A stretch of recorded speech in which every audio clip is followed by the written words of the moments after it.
Tu n'es rien, siffla la femme, sa voix tranchant l'élégance feutrée du restaurant étoilé au guide Michelin comme une lame de rasoir sur de la soie. Tu n'es que du petit personnel. Elle exigea que la serveuse soit renvoyée sur le champ, humiliée et jetée à la rue sans autre forme de procès. Elle menaça de racheter l'immeuble entier juste pour avoir le plaisir de la licencier personnellement. Mais elle commettait une erreur critique, une erreur fatale. Elle n'avait absolument aucune idée de la personne à qui elle s'adressait, car cet employé qu'elle tentait de détruire avec tant de mépris était sur le point de devenir sa patronne. Le bruit ambiant à l'ouverture, un vendredi soir, était une symphonie de chaos contrôlé. De la cuisine parvenait le claquement percussif et lointain d'un couperet frappant une planche à découper, tandis que de la salle à manger montait le tintement cristallin des verres baccarat, le murmure des conversations onéreuses et le raclement des chaises lourdes sur un sol en marbre poli. Et puis, il y avait Chloé Janson. Le monde de Chloé était réduit à la circonférence de 45 cm du lourd plateau d'argent qu'elle tenait en équilibre, chargé de 4 cocktails old-fashioned préparés avec une précision chirurgicale. Ses pieds, comprimés dans des chaussures noires réglementaires, sensées et orthopédiques, étaient devenus 2 géographies distinctes de la douleur. L'ampoule brûlante sur son talon gauche et la douleur lancinante et profonde sous la plante de son pied droit. Elle n'était pas une serveuse née. Dans son autre vie, sa vraie vie, ses mains étaient plus habituées aux reliures délicates des livres d'histoire de l'art du 18e siècle ou aux touches douces et fraîches de son piano Steinway. Mais ici, à l'ouverture, ses mains étaient à vif, gercées par le désinfectant industriel et tremblant légèrement sous l'effet des 20 kilos de vaisselle qu'elle avait débarrassée plus tôt. Table 7 Janson. Une voix tranchante coupa net sa concentration. C'était M. Grégoire, le directeur général. Grégoire était un homme taillé dans le granit, impeccablement vêtu d'un costume sur mesure, le visage figé dans un masque permanent de désapprobation polie. Il savait exactement qui était Chloé. Il était en fait le seul membre du personnel à le savoir, et cela le poussait à la traiter plus durement que n'importe qui d'autre. « Oui, monsieur Grégoire, j'y vais tout de suite. Et rentrez cette chemise. » Nous ne sommes pas dans un bistrot de gare. Chloé résista à l'envie de soupirer. « Rentrez » marmonna-t-elle, basculant le lourd plateau sur une main pour lisser son tablier blanc amidonné, ses yeux scannant la mer de convives. L'ouverture était le restaurant de son père. Pas juste un restaurant, mais le restaurant. Arthur Vasseur avait bâti le groupe Hospitalité Vasseur à partir d'un simple bistrot à Belleville pour en faire un empire mondial d'expériences 5 étoiles. Et Chloé, sa fille unique, était son héritière. Mais Arthur Vasseur était un homme forgé dans le feu, et il refusait de remettre son héritage à une princesse aux mains douces, comme il l'avait appelée. Ses conditions, délivrées il y a 6 mois dans son bureau aux boiseries d'Acajou, étaient simples et non négociables. « Tu veux les clés du royaume, Chloé ?» avait-il dit, sa voix calme mais absolue. « Tu dois les gagner. Pendant 1 an, tu occuperas tous les postes de ce restaurant. Commis de débarrassage, plongeuse, préparatrice en cuisine, hôtesse et enfin chef de rang. Tu commenceras tout en bas et tu apprendras le poids des assiettes que tu sers. Personne ne doit savoir qui tu es. Tu utiliseras le nom de jeune fille de ta mère. Tu vivras de ton salaire, le SMIC et les pourboires. Tu comprendras ce métier depuis les joints du carrelage jusqu'au plafond. Si tu abandonnes, si tu es renvoyé pour faute, ou si tu le dis à qui que ce soit, je te coupe les vivres. Toute la fortune Vasseur ira à l'Institut Paul Bocuse. Ainsi, elle était là, Chloé Janson, 24 ans, diplômée en histoire de l'art de la Sorbonne, avec un fonds fiduciaire qu'elle ne pouvait pas toucher et une participation de 40% dans l'entreprise qu'elle ne pouvait pas réclamer, prétendant être juste une autre serveuse en difficulté, gagnant le salaire minimum plus les pourboires. Elle l'avait fait. 6 mois de travail exténuant, destructeur pour l'ego. Elle avait récuré les toilettes, trié les déchérences pour le compost et mémorisé le millésime exact et les notes de dégustation de 300 vins différents. Ce poste de serveuse était son épreuve finale. Encore 2 semaines et elle serait libre. Elle s'approcha de la table 7, forçant ce sourire lumineux et pratiqué qui n'atteignait jamais tout à fait ses yeux épuisés. « Bonsoir, messieurs, dames. Puis-je vous proposer un apéritif pour commencer? » L'homme à la table sourit chaleureusement, mais sa femme, une créature dégoulinante de marque de luxe, leva simplement une main sans même la regarder. De l'eau gazeuse avec 3 tranches de citron, pas 2, et faites vite. Le sourire de Chloé se crispa imperceptiblement. Tout de suite, madame. Ce serait une de ces soirées-là. La réservation était pour 20 heures. À l'ouverture, une réservation de 20 heures signifiait que vous étiez assis à 20 heures. Le retard n'était pas toléré. À 20h15, M. Grégoire instruisait déjà l'hôtesse de libérer la table. À 20h19, les lourdes portes en verre s'ouvrirent à la volée, admettant une bourrasque de parfums capiteux et de bruit. Béatrice Delacroix, table pour 4. Nous sommes là, annonça une femme à la salle entière, comme si elle s'attendait à des applaudissements. Elle était un spectacle à elle seule. Ses cheveux étaient un casque d'un blond improbable, laqué jusqu'à la soumission totale. Sa robe était un fourreau aveuglant de sequins dorés qui hurlait son prix exorbitant. Ses bijoux étaient énormes, une cacophonie de diamants à sa gorge, ses oreilles et ses poignets. Elle était flanquée de son mari, Robert Delacroix, un homme qui semblait perpétuellement stressé, ses yeux dartant vers son téléphone, et d'un autre couple qui ressemblait à des sycophantes professionnels. « Madame Delacroix », dit l'hôtesse, une nouvelle fille nommée Maya, avec un sourire contraint. « Bienvenue. » Votre réservation était pour 20 heures. Oui, la circulation était un cauchemar sur les Champs-Élysées. Vous devriez voir la file d'attente du Valais.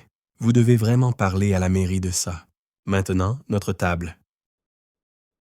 Nous voulons l'alcôve près de la fenêtre. Je crains que l'alcôve ne soit occupée, madame, mais j'ai une banquette charmante pour vous. Inacceptable, claqua Béatrice, sa voix portant à travers la salle feutrée.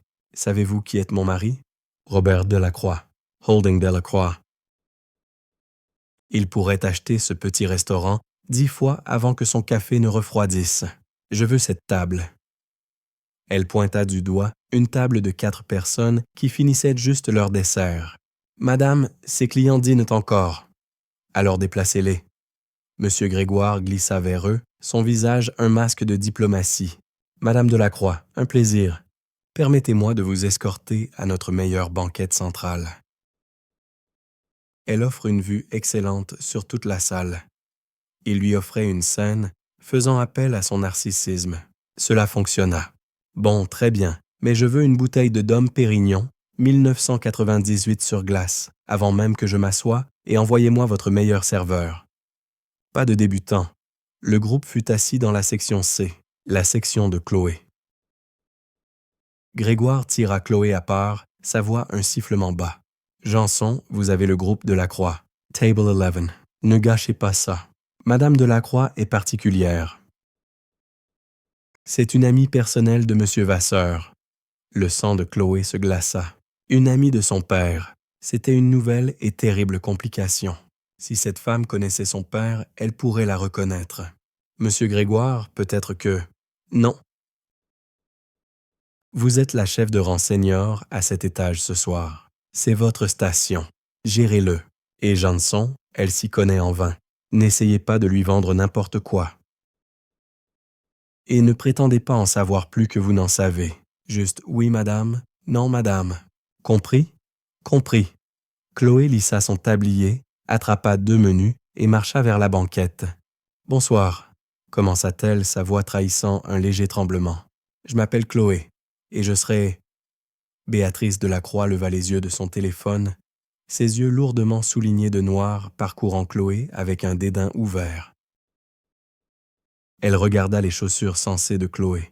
Elle regarda ses simples cheveux bruns tirés en arrière. Elle regarda son badge. « Chloé », répéta-t-elle, goûtant le nom comme du lait aigre. « Bien, le Dom maintenant. »« Oui, madame. » Alors que Chloé se retournait, elle entendit Béatrice chuchoter bruyamment à ses amis. « Il laisse vraiment n'importe qui travailler ici de nos jours. Regardez-la. On dirait qu'elle s'habille chez Tati. C'est déprimant. Les jointures de Chloé blanchirent alors qu'elle saisissait la bouteille de champagne. Encore 2 semaines.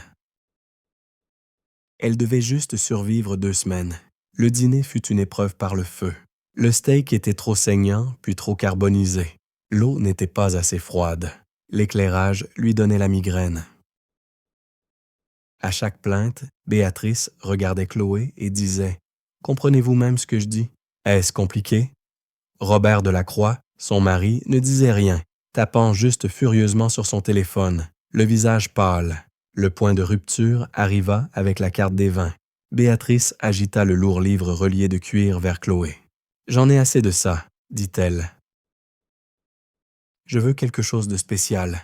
Nous célébrons une nouvelle entreprise. » Elle sourit minceur à son mari qui ne leva pas les yeux. « Bien sûr, madame.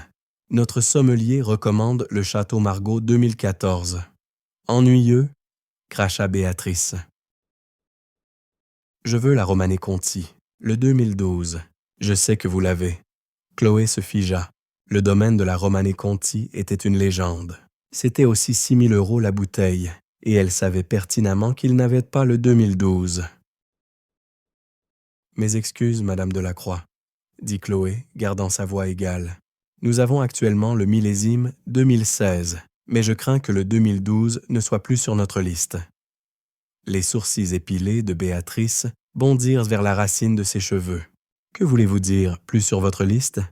Êtes-vous en train de me dire que vous êtes en rupture? » « Je dis que nous ne portons pas cette année spécifique, madame. Le 2016 est exceptionnel. Je ne veux pas du 2016. » La voix de Béatrice s'éleva, faisant tourner les têtes aux tables environnantes. « Je veux le 2012. Je connais Arthur Vasseur. Je sais qu'il garde une cave privée pour des invités comme moi. Allez vérifier. »« Madame, la cave privée n'est pas accessible au... » « Êtes-vous en train de me répondre? » dit Béatrice, sa voix tombant à un murmure dangereux. « Êtes-vous une serveuse en train de me dire, à moi, une cliente, ce que je peux et ne peux pas avoir? Je vous informe simplement de ce qui est disponible, madame. Je ne peux pas vous apporter un vin que nous ne possédons pas. » Cela, semblait-il, était la goutte d'eau. Le visage parfaitement peint de Béatrice se tordit de rage. « Vous, siffla-t-elle, êtes incompétente. Vous êtes une enfant en uniforme qui ne sait rien. Je suis Madame Robert Delacroix. La société de mon mari vaut plus que votre vie entière. Me comprenez-vous?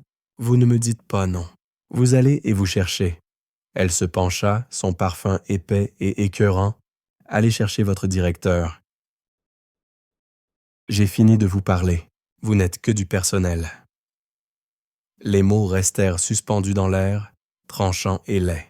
Juste du personnel. Un rejet de toute sa personne. Chloé sentit une bouffée chaude de honte et de colère monter dans sa gorge. Tous les mois d'épuisement, d'être invisible, de récurer les sols et d'être traité comme un meuble, coalescèrent en un seul moment tremblant. « Je vais chercher M. Grégoire pour vous tout de suite, » dit Chloé, la voix tremblante. Alors qu'elle se retournait, son coude, agité par l'adrénaline, heurta le grand verre délicat d'eau gazeuse au bord de la table. Le temps ralentit. Le verre bascula, pas sur la table, mais directement vers l'extérieur.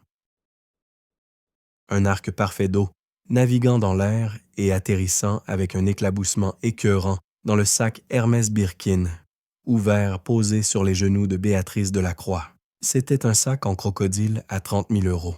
Il y eut un moment de silence cristallin parfait. Puis Béatrice Delacroix regarda son sac et elle hurla. Le cri n'était pas juste un son. C'était un événement physique. Il déchira l'ambiance curatée de l'ouverture comme un boulet de canon, brisant les murmures de conversation et le doux tintement de l'argenterie. Chaque convive dans la salle se figea, fourchette à mi-chemin de la bouche. Béatrice Delacroix bondit sur ses pieds, poussant la lourde table de la banquette vers l'avant. Elle s'écrasa contre les jambes de Chloé, lui arrachant un cri alors que ses tibias raclaient contre le bois. Le sac, dégoulinant d'eau, tomba au sol. « Toi, espèce de petite garce maladroite et stupide !» hurla-t-elle, le visage transformé en un masque de rage pourpre. « Sais-tu ce que c'est? As-tu la moindre idée? » Elle se précipita pour ramasser le sac, essayant frénétiquement d'essuyer l'eau de la peau exotique avec une serviette en lin, ce qui ne semblait qu'étaler l'humidité. C'est un Birkin Himalaya. Il vaut plus que toute ta famille. Tu l'as ruiné. Ruiné? Chloé était paralysée, l'esprit vide de panique. Madame, je suis tellement désolé. C'était un accident. Je peux aller chercher une serviette. Une serviette? Béatrice rit, un son hystérique et déchiqueté. Une serviette? Tu penses qu'une serviette va réparer ça? C'est du crocodile, espèce d'idiote. C'est détruit. Cela sera déduit de ton salaire pathétique. Non, cela sera pris en charge par l'assurance du restaurant. Béatrice, calme-toi, dit Robert Delacroix, levant enfin les yeux de son téléphone, le visage cendré. C'est juste un sac. Juste un sac? Elle virevolta vers lui. Ça coûte plus cher que ta dernière voiture, Robert. N'ose pas me dire de me calmer. Cette enfant, cette moins que rien, m'a délibérément agressé. Elle m'a jeté de l'eau dessus. Je ne l'ai pas fait. Je le jure, supplia Chloé, les larmes montant aux yeux, non de tristesse, mais d'une humiliation pure et inaltérée. J'ai heurté le verre en me tournant. Menteuse, tu l'as fait exprès parce que je t'ai remise à ta place, parce que je t'ai exposée pour la serveuse incompétente et sans valeur que tu es. Monsieur Grégoire fut là en un instant, flanqué de 2 commis débarrasseurs. Il se déplaça avec une grâce prédatrice et rapide, se positionnant directement entre Béatrice et Chloé. « Madame Delacroix, s'il vous plaît. » « Baissons le ton, » dit-il, sa propre voix étant un baryton bas et commandant. « Nous couvrirons, bien sûr, tous les dommages. Le sac sera envoyé aux meilleurs spécialistes de la restauration dès demain matin, entièrement à nos frais. Restauration? Cela ne peut pas être restauré. » Béatrice hyperventilait, les yeux sauvages. « Je ne veux pas qu'il soit restauré. Je la veux, elle. » Elle pointa un doigt incrusté de diamants directement sur Chloé, qui se tenait figée, l'eau dégoulinant sur ses chaussures. « Je veux qu'elle soit virée. » Le visage de Grégoire se crispa. « Madame, c'était clairement un accident. Je me fiche que ce soit un accident. Une incompétence de cette magnitude est un choix. Je suis une cliente très très importante, et j'ai été manqué de respect. J'ai été agressé. Ma propriété a été détruite. Je veux son travail. Je veux qu'elle parte. Je veux vous regarder la mettre à la porte maintenant. » Le cœur de Chloé martelait contre ses côtes, virée après 6 mois. Après tout ça, elle était allée si loin, avait récuré tant de toilettes, mémorisé tant de millésimes, pour être virée 2 semaines avant la ligne d'arrivée à cause d'un verre d'eau renversé. Ce n'était pas juste perdre un travail, c'était perdre son héritage. C'était échouer au test impossible de son père. « Madame Delacroix, c'est une demande très sévère, » dit Grégoire, son calme professionnel se fissurant juste un peu. Il lança un regard désespéré à Chloé. Il ne pouvait pas la virer. Pas vraiment, mais la mascarade devait être maintenue. « Ce n'est pas une requête, » dit Béatrice, sa voix tombant à un niveau de calme glacial et effrayant. Elle se rassit, lissant sa robe à sequins, un sourire terrifiant jouant sur ses lèvres. « C'est une exigence. Vous la virez ou je passe un coup de fil. Un seul appel, monsieur Grégoire. À mon avocat personnel, Maître Lombard. Vous le connaissez? Il est associé principal chez Bredin-Pratt. Nous poursuivrons ce restaurant pour dommages et intérêts, pour préjudice moral et pour agression physique. Je bloquerai cet établissement dans des litiges jusqu'à ce que sa réputation soit aussi ruinée que mon sac. » Elle croisa les bras. « Et je passerai un autre appel à Paris Match au Figaro, à tous les blogueurs culinaires que je connais. Je leur dirai comment l'ouverture emploie du personnel maladroit, violent et non formé. Je démolirai cet endroit brique par brique où... » Elle fit un geste vers Chloé. « Vous virez le personnel. » La salle était totalement silencieuse. Chloé pouvait sentir les yeux de chaque convive sur elle, une lourde couverture de jugement et de pitié. Son avenir entier reposait maintenant sur M. Grégoire. Grégoire regarda Chloé. Son visage était illisible, mais ses yeux étaient remplis d'une pression froide et calculatrice. Il pesait le coût d'un procès contre le coût de quoi? Renvoyer la fille du propriétaire. « Eh bien » incita Béatrice, tapotant ses ongles en acrylique sur la table. Grégoire tourna légèrement son corps, protégeant Chloé de la ligne de mire directe de Béatrice. « Mademoiselle Janson, dit-il, la voix vide de toute émotion, veuillez aller dans mon bureau et m'y attendre. » C'était un renvoi, pas un licenciement, mais un retrait. « Non, » dit Béatrice en se relevant. « Non, non, non. Je veux qu'elle soit virée. Je veux entendre les mots. Dites-les. Dites, vous êtes virée. Madame, c'est une affaire de personnel interne. Dites-le ou j'appelle Maître Lombard. » Vous avez 10 secondes. Grégoire ferma les yeux. Il était piégé. Il regarda Chloé et elle vit une lueur d'apologie sincère. Chloé ne pouvait pas respirer. C'était la fin. Elle allait échouer.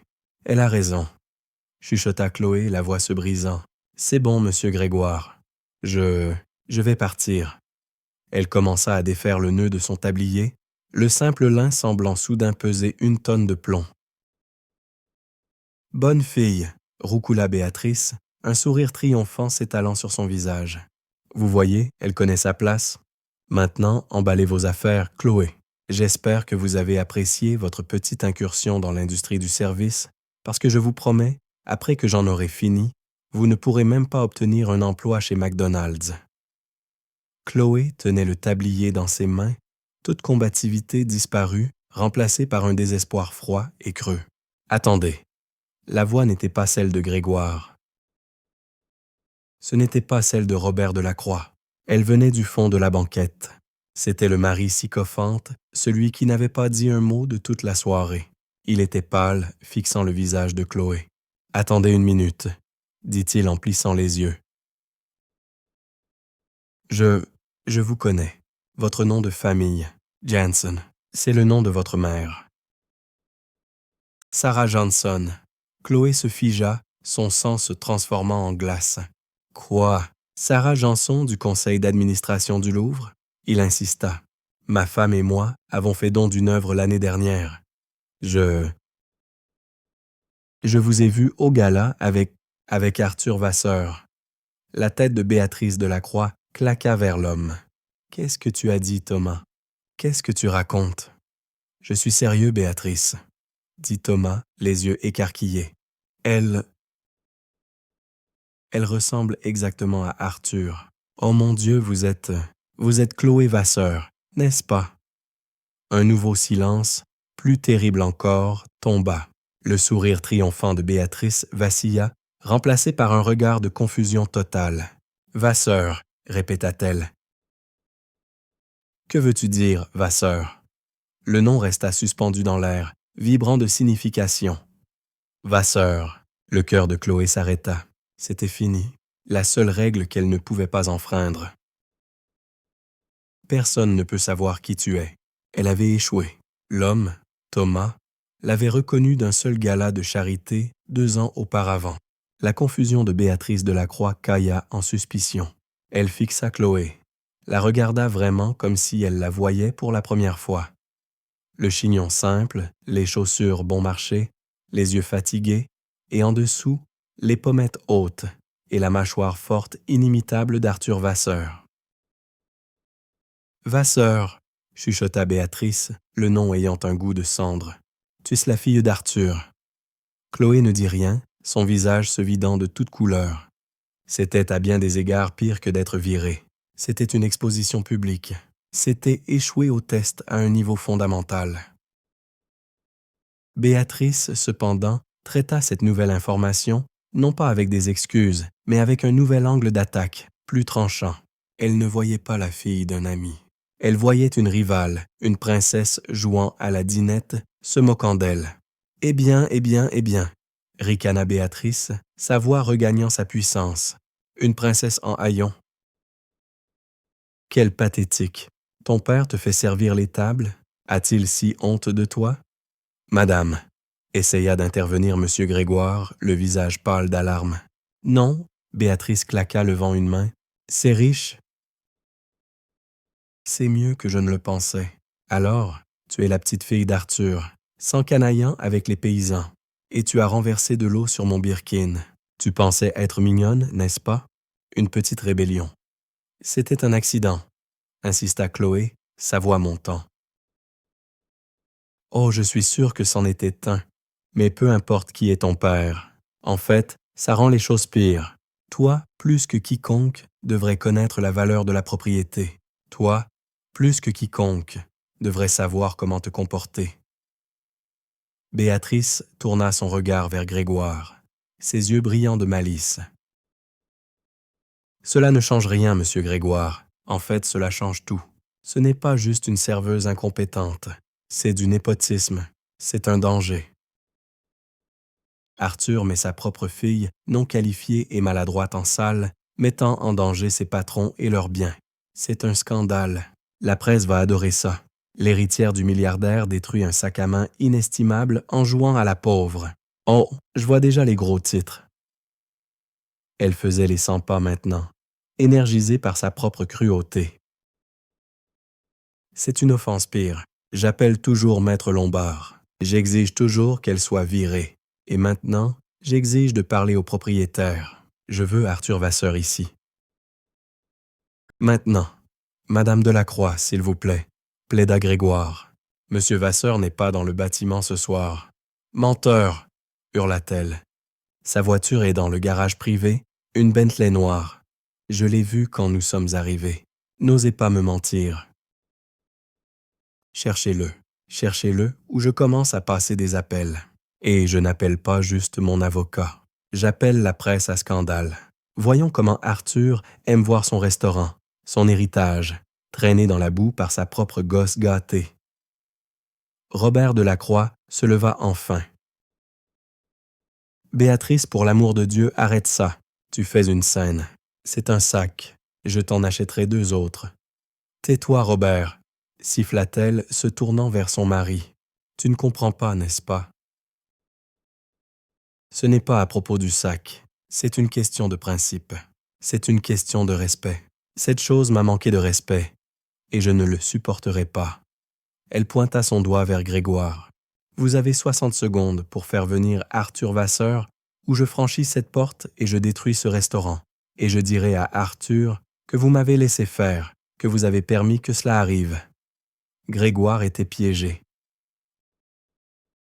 Il regarda Chloé, son visage un masque de désespoir. Il avait 2 choix. Laisser cette femme escalader une situation qui pourrait véritablement nuire, financièrement et réputationnellement à l'ouverture, ou briser l'autre règle cardinale, ne jamais, en aucune circonstance, déranger Arthur Vasseur pendant le service. Vasseur était en fait à l'étage. Il était dans son bureau privé, un sanctuaire aux parois de verre donnant sur la salle à manger où il travaillait souvent tard à examiner des rapports. Il regardait le service sans être vu. Il avait presque certainement vu l'incident entier se dérouler, et il n'était pas intervenu. C'était la règle. Chloé était seule. « Monsieur Grégoire ?» dit Chloé, trouvant sa voix. Elle était calme, mais ferme. « Ne l'appelez pas, s'il vous plaît. C'est une partie de l'accord.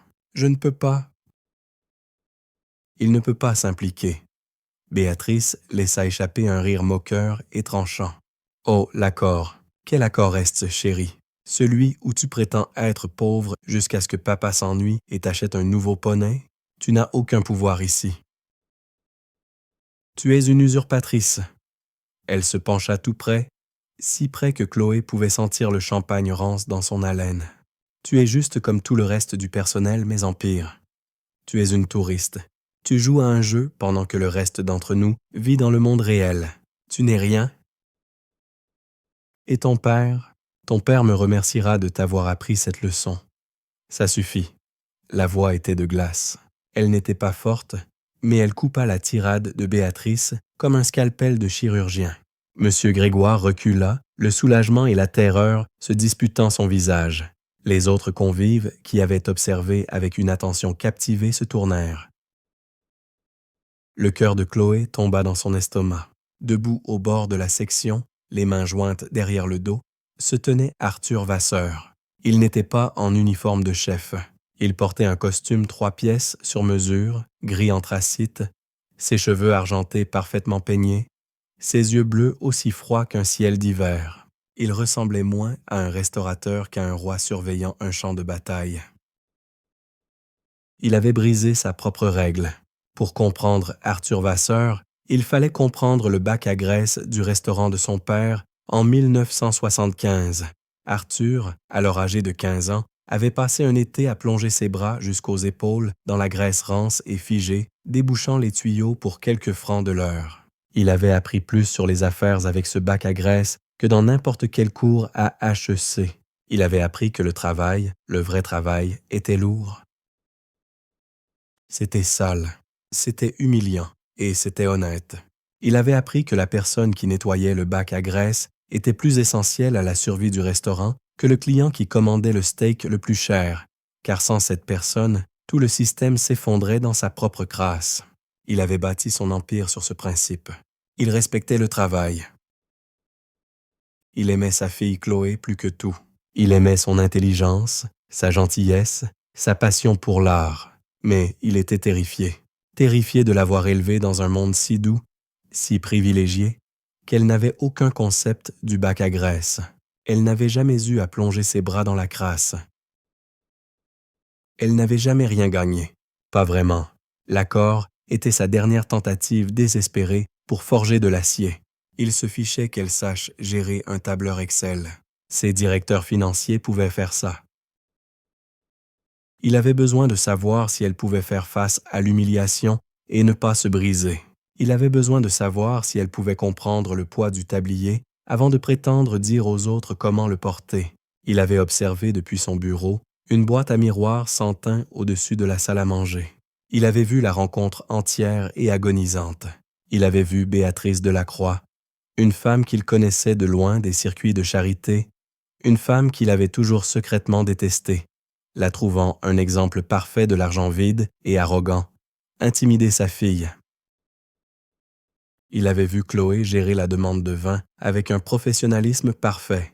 Il avait vu le renversement, un accident clair et indéniable né de la nervosité, et il avait vu la réaction de Béatrice, le cri, les insultes, l'escalade. Il avait regardé, la mâchoire serrée, les mains crispées, alors que cette femme traitait sa fille de stupide, d'incompétente, de sans valeur, et finalement de juste du personnel. Il s'était retenu. C'était le test. C'était le feu. Voyons comment tu gères ça, Chloé. Voyons si tu as du cran. Mais alors Béatrice l'avait menacée. Elle avait menacé son entreprise.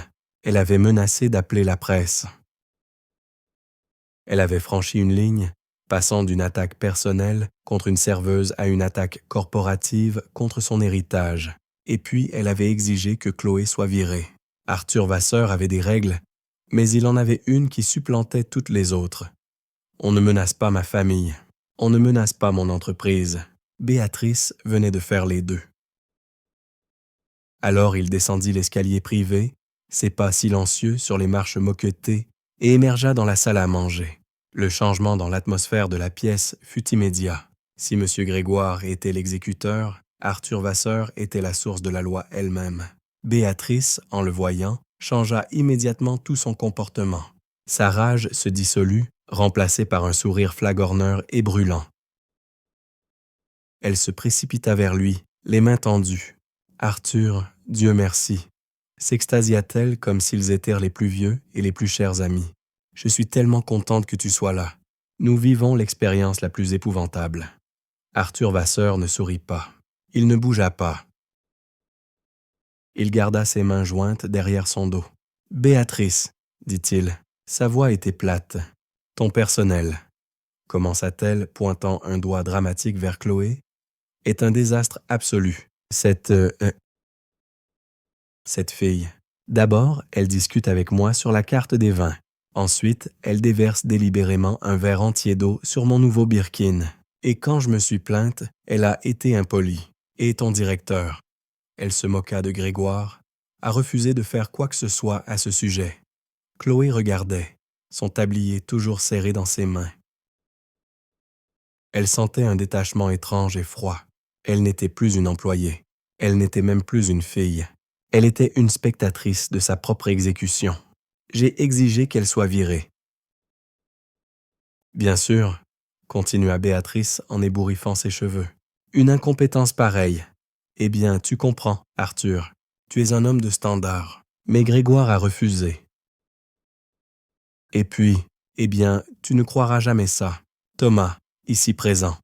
Elle fit un geste vers l'homme pâle dans la banquette. Prétends que cette fille est ta fille. Elle rit, un son minuscule et aigu. Peux-tu imaginer ta fille servant des tables, comme si je leur avais dit qu'ils étaient fous? Mais vraiment, Arthur, tu dois gérer ça. Je veux qu'elle parte, et je veux que mon repas et mon sac soient entièrement remboursés. C'est le moins que tu puisses faire après ce traumatisme. Elle sourit, attendant son accord immédiat, ses excuses et son renvoi du personnel. Arthur Vasseur resta silencieux pendant un long et lourd moment. Il regarda Béatrice, ses yeux bleus ne sillant pas. Il regarda le sac ruiné sur le sol. Il regarda M. Grégoire, qui semblait sur le point de s'évanouir. Enfin, il tourna son regard vers Chloé. Elle se tenait là, petite et vaincue, des traînées de mascara sur ses joues, son uniforme éclaboussé d'eau, ses mains à vif. Elle leva les yeux et croisa son regard. Elle n'avait pas l'air suppliante. Elle n'avait pas l'air en colère. Elle avait juste l'air fatiguée. Elle ne s'était pas brisée. Elle n'avait pas crié pour l'appeler.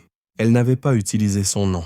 Elle avait pris l'abus jusqu'au moment où elle avait été démasquée par un étranger. Elle avait tenu sa part du marché. Une lueur lente, presque imperceptible de fierté, bougea dans les yeux d'Arthur. Il se tourna vers Béatrice. « Elle leste, dit-il. » Le sourire de Béatrice se figea. « Je vous demande pardon. » « Elle est ma fille, » dit Arthur, sa voix résonnant avec une autorité calme et absolue. « Chloé Vasseur-Janson, ma fille et mon héritière. » Le silence qui suivit la déclaration d'Arthur fut si profond que Chloé put entendre le sifflement des flammes de gaz de la cuisine ouverte à 15 mètres de là. Le visage de Béatrice Delacroix passa par une série rapide, silencieuse et horrifiante de transformations. D'abord, une confusion bouche bée. Ensuite, une réalisation maladive et naissante. Troisièmement, une bouffée d'humiliation cramoisie profonde qui se répandit de sa gorge incrustée de diamants jusqu'à la racine de ses cheveux coûteux. « Ta fille » bégaya-t-elle, sa voix une octave plus haut. « Arthur, je n'avais aucune idée. Elle n'a jamais dit... » « C'était le but, » dit Arthur, sa voix comme de la glace pilée. « Elle était ici pour apprendre le métier. Mon métier, depuis la base. » Il fit un pas en avant, et Béatrice recula instinctivement d'un pas. « Elle était ici, » continua Arthur, sa voix s'élevant juste assez pour être entendue par les tables environnantes qui écoutaient maintenant sans vergogne chaque mot, pour apprendre ce que c'est que d'être debout pendant 10 heures, de mémoriser 320, d'être traité sans gentillesse par des clients qui croient que le prix de leur repas leur donne le droit de déshumaniser le personnel. Ses yeux bleus froids percèrent Béatrice. Elle était ici pour apprendre comment gérer une situation comme celle-ci. Une situation où un invité, il prononça le mot avec un lourd sarcasme, devient abusif, où il la traite d'incompétente, de sans valeur, de stupide, où il l'appelle juste du personnel. Béatrice était blanche comme un linge. Arthur, c'était un malentendu. J'étais bouleversé à propos du sac. Tu sais comment c'est. Je jouais un rôle. J'étais juste énervé. Énervé? Répéta Arthur. Il n'éleva pas la voix. Il n'en avait pas besoin. Sa déception tranquille était plus terrifiante que n'importe quel cri. Tu as exigé que je la vire. Tu as menacé de poursuivre mon entreprise. Tu as menacé d'appeler la presse et de détruire la réputation de mon restaurant. Non, je ne le pensais pas, plaida-t-elle, regardant maintenant frénétiquement son mari, Robert, qui fixait son verre d'eau comme s'il détenait les secrets de l'univers. Robert, dis-lui que nous aimons l'ouverture. Nous Nous aimons Arthur. Robert Delacroix ne leva pas les yeux. Arthur Vasseur regarda sa fille. Chloé, ton tablier. Chloé tenait encore le lin froissé. Père, Donne-le-moi, dit-il doucement. Elle lui tendit le tablier d'un geste engourdi. Il ne le jeta pas de côté. Il le regarda, les taches et les plis, puis, avec une formalité étrange, il le plia précisément. Il tendit le tablier plié à M. Grégoire. « Grégoire, » dit Arthur. « Le service de Mademoiselle Vasseur est terminé. »« Oui, Monsieur Vasseur. »« Oh, Dieu merci. » Béatrice souffla, prenant cela pour un signe que Chloé était renvoyée en disgrâce. « Arthur, tu as fait le bon. »« Et Grégoire, » continua Arthur la coupant, « veuillez aller chercher le portfolio dans mon bureau. »« Le bleu? Celui des avocats? Monsieur? » Grégoire semblait confus. « Le dossier d'acquisition? »« Non, » dit Arthur. « L'autre, celui de la gestion de patrimoine de la Banque transatlantique. Celui détaillant les principaux actionnaires du groupe Hospitalité Vasseur. » Une nouvelle terreur froide envahit Béatrice. Actionnaires? Arthur, qu'est-ce que c'est? C'était un sac. Une simple erreur. Allons tous boire une coupe de champagne. Je ne bois pas avec les gens qui abusent de mon personnel, dit Arthur platement. Et je ne bois certainement pas avec les gens qui abusent de ma fille.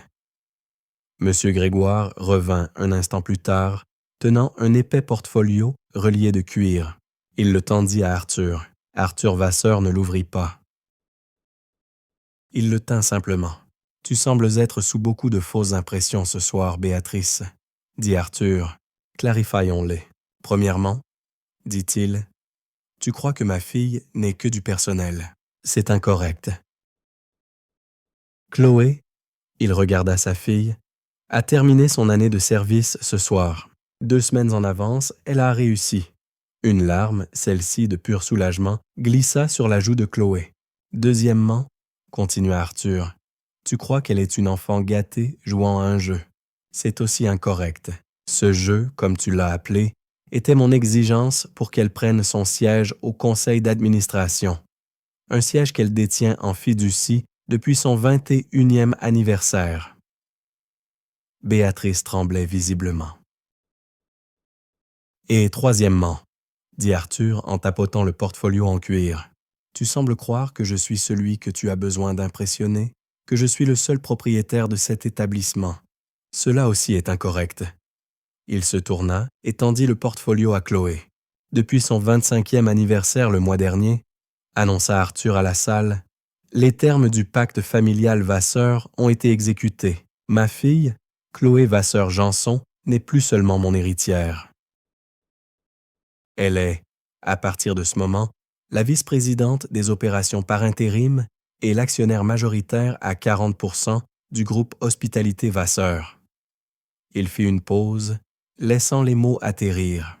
Elle n'est pas juste du personnel, Béatrice, dit Arthur Vasseur, sa voix tombant à un murmure mortel. Elle est ton hôte. Elle est copropriétaire de ce restaurant. Et dès ma retraite l'année prochaine, elle sera la PDG. Il se tourna vers Chloé. Ce qui signifie, mademoiselle Vasseur, que la décision de comment gérer ce désagrément n'est plus la mienne. Il recula, joignant ses mains derrière son dos une fois de plus. Chaque œil dans la salle, ceux de Béatrice, de Robert, de Grégoire, des autres convives, pivota vers Chloé. Elle n'était plus Chloé, la serveuse maladroite. Elle était mademoiselle Vasseur, l'actionnaire à 40%. Elle n'était plus la main-d'œuvre. Elle était, à toute fin utile, la patronne, et elle tenait encore la serviette mouillée qu'elle avait utilisée pour essayer de nettoyer le birkin. Chloé regarda le portfolio dans ses mains. Elle regarda son père, dont le visage était sévère, mais contenait une approbation profonde et inébranlable. Et puis elle regarda Béatrice Delacroix. La femme était une ruine. Sa bravade, son arrogance, son sentiment de droit divin, tout s'était évaporé, laissant derrière une coquille vide et terrifiée. Elle était plus petite, ses diamants semblaient faux. Sa robe chère ressemblait à un costume bon marché. Elle regardait Chloé avec une terreur désespérée et suppliante. C'était le moment dont Chloé avait rêvé. Le moment de Pretty Woman. La grosse erreur. Énorme. Le moment où elle pouvait dire à cette femme horrible « Je suis la propriétaire et vous êtes bannie à vie. » Sortez. Elle pouvait la faire traîner dehors par la sécurité. Elle pouvait l'humilier de la même manière qu'elle avait été humiliée. Elle pouvait entendre le sang battre dans ses oreilles. Les mots « sortez » étaient juste sur le bout de sa langue. Elle regarda le sac ruiné sur le sol. Elle regarda la nourriture non mangée. Elle regarda le mari pâle et silencieux, Robert. Et puis elle regarda M. Grégoire. Il l'observait, non avec peur, mais avec curiosité. Il attendait de voir quel genre de patronne elle serait. Serait-elle un tyran comme Béatrice? Ou serait-elle un leader comme son père? Les mots de son père résonnèrent dans sa tête. Tu ne peux pas diriger des gens que tu ne comprends pas. Elle comprenait enfin. Elle comprenait la douleur dans les pieds de M. Grégoire, alors qu'il naviguait entre des clients impossibles. Elle comprenait la panique de l'hôtesse essayant de gérer une réservation inexistante. Elle comprenait le poids du tablier. Et elle comprit avec une clarté brillante et soudaine qu'utiliser son nouveau pouvoir pour écraser cette femme la rendrait exactement comme elle. Chloé prit une profonde inspiration, la première stable qu'elle ait prise de toute la soirée. Elle s'avança et tendit le portfolio en cuir à M. Grégoire. Puis elle se pencha. Béatrice tressaillit comme si elle s'attendait à être frappée. Chloé ramassa le sac Birkin, trempé à 30 000 € sur le sol. Elle ramassa la serviette détrempée. Elle marcha vers la banquette et commença très calmement à essuyer l'eau renversée sur la table. « Chloé, que fais-tu » demanda son père confus. « Mon service n'est pas terminé » dit doucement Chloé, sans le regarder. Elle rassembla les linges humides et les empila. Elle se tourna vers Béatrice. Sa voix n'était pas en colère. Elle n'était pas triomphante.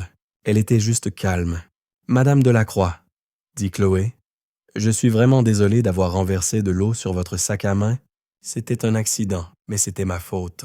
J'ai été maladroite. » Béatrice fixait, bouche bée. L'ouverture couvrira, bien sûr, le coût total de sa restauration, ou si ce n'est pas possible, sa valeur de remplacement intégrale. Monsieur Grégoire s'occupera de toute l'assurance et de la paperasse. Vous ne débourserez pas un centime. Elle regarda la table. Votre repas est bien sûr offert. Tout. Le Dom Pérignon. Les steaks que vous avez renvoyés. Tout. Béatrice semblait ne pas pouvoir comprendre ce qui se passait. Alors nous sommes...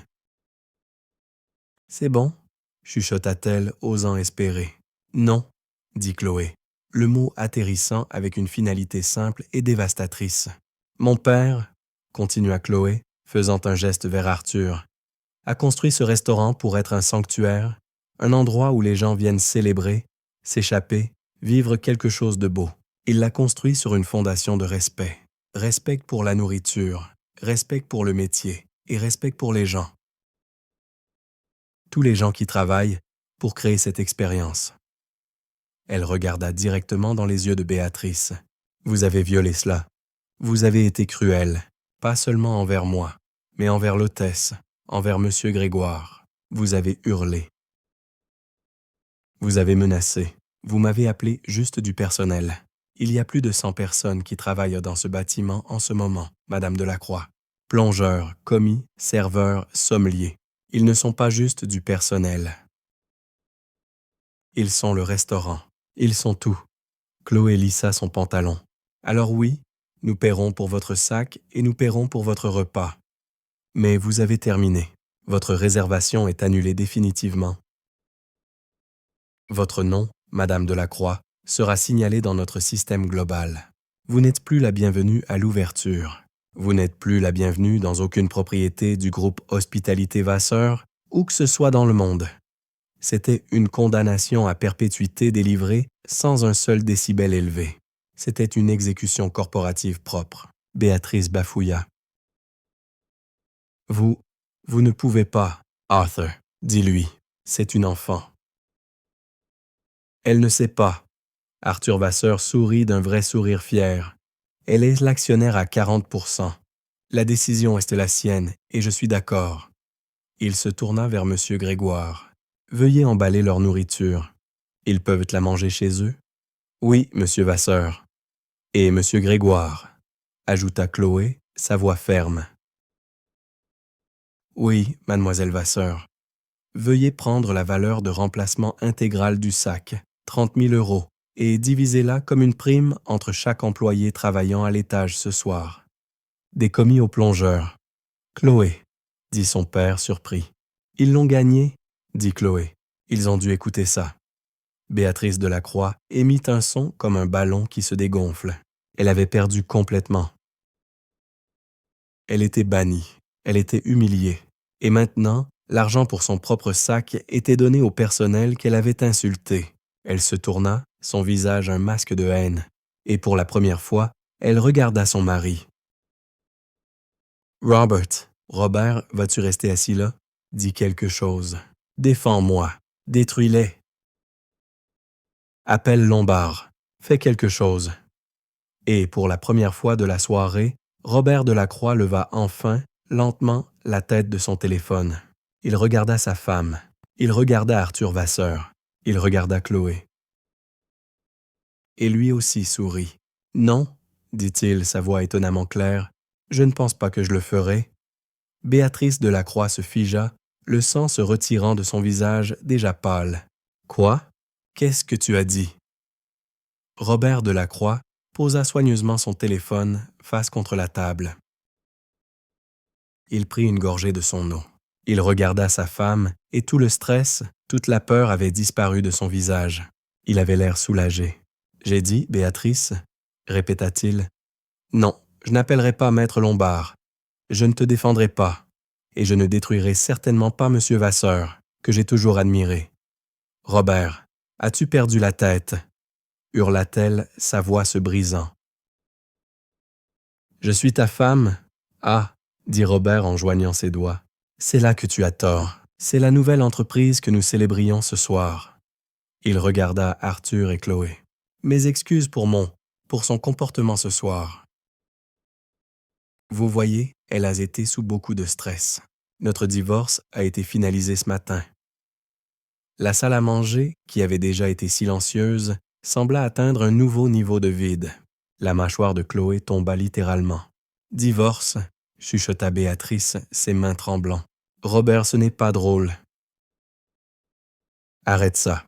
Arrête cette blague. »« Ce n'est pas une blague, » dit Robert calmement. « Pendant que tu étais au salon à te préparer pour ta grande célébration, mon avocat signait les papiers finaux, ceux que tu as refusé de regarder pendant 6 mois, ceux que ton propre avocat t'a dit de signer. » Il se pencha. « Tu étais tellement occupé à être Madame Robert Delacroix. Tu as oublié que tu n'étais que Béatrice. Tu étais tellement convaincu de ton propre pouvoir, tu n'as pas réalisé que tout ce pouvoir venait de moi, de mon entreprise, de la holding Delacroix. Tu ne peux pas.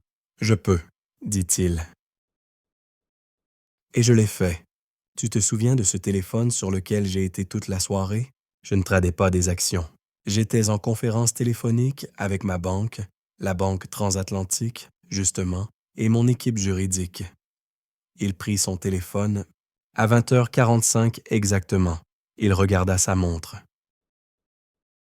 Il y a 1 heure, juste au moment où tu te plaignais du steak, le gel des avoirs est entré en vigueur. Les comptes joints, la carte American Express Centurion que tu aimes tant, la maison au Cap Ferret, la Bentley avec laquelle tu es venue ici, tout est gelé, Béatrice, en attendant le règlement final qui, après ta petite performance de ce soir, va être significativement moins généreux. Béatrice Delacroix vacilla sur ses pieds. Les diamants, la robe, le pouvoir, tout était un mirage. Elle n'était pas la femme d'un milliardaire. Elle était l'ex-femme. Et elle était, depuis 1 heure, complètement et totalement ruinée. Le sac, bégaya-t-elle, pointant un doigt tremblant vers le Birkin. Le sac, c'est le mien. Est-ce le cas? Dit Robert. Je vois une charge de 30 000 € sur une carte d'entreprise de la semaine dernière. Une carte qui a été, dès 20h45, déclinée. J'imagine qu'Hermès sera très intéressé de récupérer son sac. Ou, je suppose, Il sourit à Chloé. L'ouverture peut simplement les payer directement. Cela simplifie les choses. Béatrice Delacroix émit un petit bruit d'étouffement. Elle regarda Chloé, le personnel qui possédait 40% de l'entreprise. Elle regarda son ex-mari qui venait de démanteler systématiquement toute sa vie. Elle regarda Arthur Vasseur qui l'observait avec la pitié détachée qu'on pourrait réserver à un insecte. Elle n'avait rien. Pas d'argent, pas de pouvoir, pas de mari, et elle était bannie à vie du meilleur restaurant de la ville. Elle se tourna sans un autre mot, ses sequins semblant ternir sous la lumière chaude, et trébucha vers la sortie. Elle ne marchait pas. Elle fuyait. Les lourdes portes en verre se refermèrent derrière elle, ne laissant que la faible odeur persistante de son parfum coûteux. Il y eut une longue pause. Robert Delacroix soupira, un souffle profond et tremblant. Puis il se leva et redressa sa cravate. Il se tourna vers Chloé. « Mademoiselle Vasseur, dit-il en tendant une main. « Robert Delacroix, c'est un plaisir authentique de vous rencontrer. Mes plus sincères et profondes excuses pour la procédure, enfin, pour mon ex-femme. » Chloé, stupéfaite, serra sa main. « Monsieur Delacroix, s'il vous plaît. »« Appelez-moi Chloé. » Et, dit-il en se tournant vers Arthur, « Monsieur Vasseur, Arthur, ce qu'elle a fait, ce que je lui ai permis de faire pendant des années, était inexcusable. Vous avez élevé une jeune femme incroyablement posée et puissante. Vous devez être immensément fier. »« Je le suis, » dit Arthur en hochant la tête. « Maintenant, » dit Robert en sortant son portefeuille, « j'insiste pour payer ce repas et le champagne, et j'aimerais, » il sortit une épaisse liasse de billets, « laisser un pourboire pour mademoiselle Vasseur pour ses troubles. » Chloé leva immédiatement les mains. « Oh non, monsieur Delacroix, je ne peux pas. Le repas est offert et je... »« S'il vous plaît, » dit Robert, ses yeux sérieux. « Ce n'est pas pour le service. C'est une excuse et franchement, considérez cela comme une commission d'intermédiaire. La regarder enfin obtenir ce qu'elle méritait, ça valait plus que n'importe quelle bouteille de vin à 6 000 €. Il plaça l'argent, cela devait être plusieurs milliers d'euros, sur la table. « Je serai en contact, monsieur Grégoire, pour régler l'affaire du sac. Hermès peut envoyer la facture directement à mon bureau. » « Pas de souci. » Il fit un signe de tête à tous les deux. Un homme renaissant. « Bonne soirée, Arthur. Mademoiselle Vasseur. Je crois que je vais, pour la première fois en 10 ans, aller prendre un dîner paisible. » Seul, il sortit du restaurant, laissant un silence stupéfait dans son sillage. Pendant une minute entière, personne ne bougea. Les convives aux tables environnantes retournèrent lentement, presque à contre-cœur, à leur propre repas, leur conversation maintenant feutrée et bourdonnante. Monsieur Grégoire, l'air hébété, rompit finalement le silence. « Eh bien, je vais aller vérifier la cuisine. » Il hocha la tête et s'éloigna. C'était juste Chloé et son père, debout au milieu de la salle à manger. Chloé regarda ses mains, elles étaient encore rouges et gercées. Elle était encore dans son uniforme de serveuse. Elle était épuisée. Elle était exaltée. Elle était, réalisa-t-elle, affamée. « Alors, » dit Arthur, sa voix douce, vice-présidente des opérations. Chloé réussit un rire faible. « Est-ce que c'est... » « Et qu'est-ce que c'est effectif immédiatement? »« Ça l'est, » dit-il. « Est-ce que ça vient avec une nouvelle paire de chaussures? » Arthur sourit, un vrai sourire chaleureux. « Ça peut, et une augmentation. » « Rentrons à la maison. Je dois pointer pour sortir, » dit Chloé automatiquement. « Non, » dit Arthur en posant une main sur son épaule. « Tu ne le fais pas. Plus maintenant. » Ils sortirent dans l'air frais de la nuit parisienne.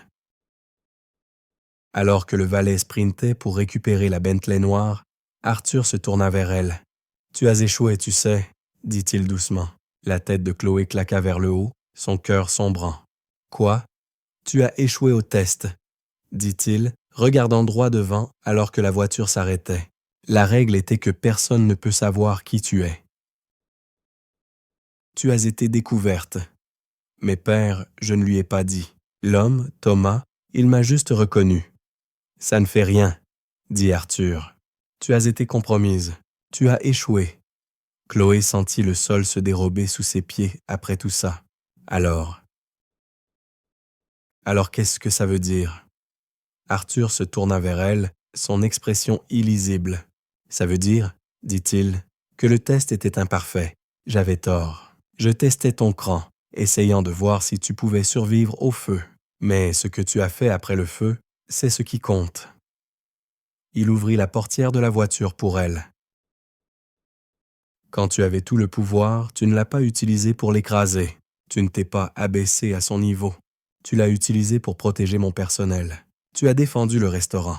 Tu as imposé un standard.